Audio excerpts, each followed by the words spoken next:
The year is 2003, and you're a kid, and you're about to go on a long car trip with your parents. You don't have a smartphone and you don't have a tablet. They haven't been invented yet. So what are you going to do? You're going to watch your video now. Let's check it out.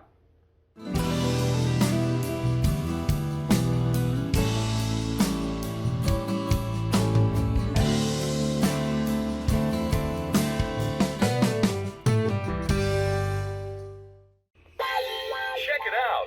It's VideoNow. Congratulations. You now own the latest innovation in entertainment technology. VideoNow is the first handheld portable mini video disc player ever. Watch many of your favorite shows anytime, anywhere. Take it with you in the car, on the bus, at home, and outside while you're on the go.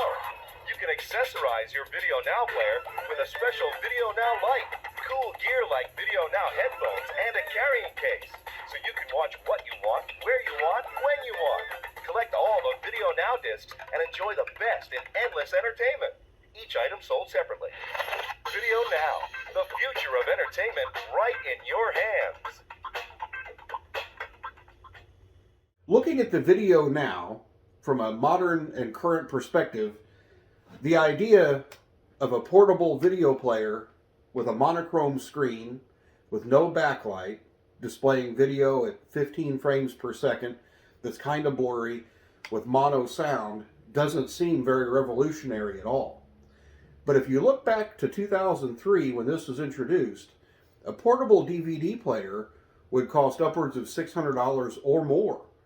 Something that most families probably wouldn't invest in for their kids. Now when the VideoNow was introduced, made by Hasbro and distributed by their sister company, Tiger Electronics, this retailed for about $50.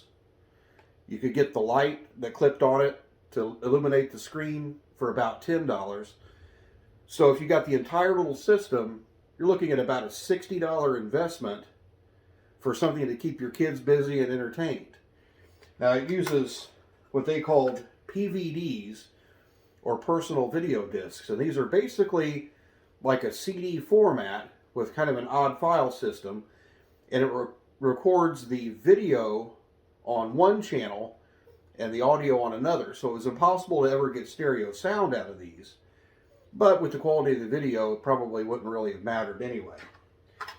Most of the TV programs that were available on this were Nickelodeon series like SpongeBob and Jimmy Neutron, things like that. Programs that kids would have enjoyed at that time. And by the time this was discontinued in around 2007, there were literally dozens of different programs that you could buy with dozens of episodes each. So it was actually a pretty popular format for quite a while. And it's interesting that it falls into a time in technology where, cell phones didn't display video very well, if at all. We had the problem with the portable DVD players being expensive. So this served its purpose. A lot of people don't remember it. I had a 6-year-old child when this was introduced, and I only vaguely remember this being a thing. Looking back on it, I wish I would have bought him one of these. It's pretty neat. But, it served a purpose during that time. And then once DVD players came down in cost and cell phones were able to display video and you had tablets coming along, these things became obsolete. So it wasn't necessarily a product that failed, because it really didn't. It just became outdated like anything else. So there's really not a whole lot to say about this. I mean, it's not very complicated. It's not, really technologically fascinating. It's just something of a bygone era that's not too far in the past. Now, if we look, at the player itself, it's got a little bit of weight to it, but it's still pretty cheap and plasticky. After all, it was a $50, basically a toy back in 2003. So I hope you enjoyed this little look back into the not so distant past. If you have any memories of using one of these, tell us about it. Like I said, when my son was in the age group to own one of these, for some reason, we didn't buy him one. I wish we would have. It's kind of neat.